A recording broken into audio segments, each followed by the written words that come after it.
I know you think participation points are about rewarding the smartest comment in class, right?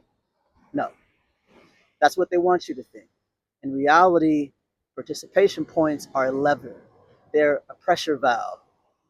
Think of them as a behavioral control mechanism dressed up as 20% of your grade. Listen, here's the play.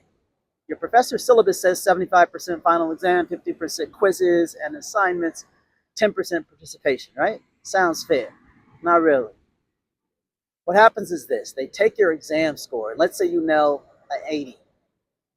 Add perfect quiz scores, maybe 15 out of 15, right? Then sprinkle in your participation points. And let's say it's average, maybe a 7 out of 10.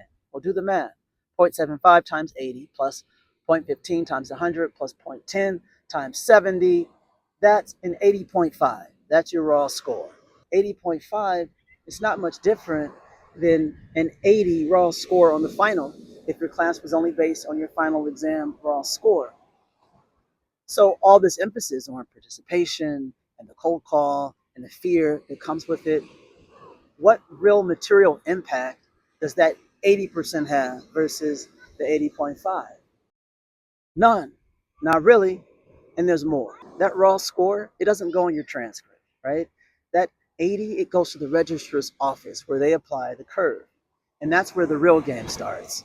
So on a tight curve, half a grade bump can push you over the median, or it can drag you under the median. And professors, they know this.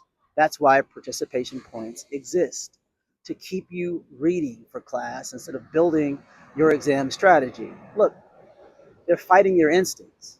Any logical person instinctually is going to make sure that they spend 90% of their time preparing for the one thing that decides 75% of their grade.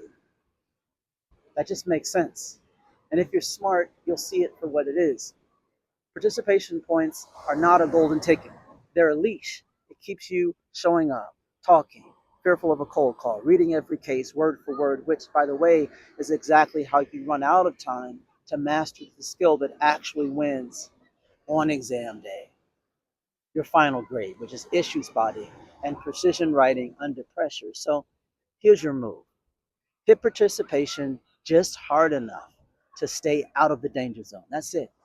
But never, and I mean never, let it pull you off your exam prep game.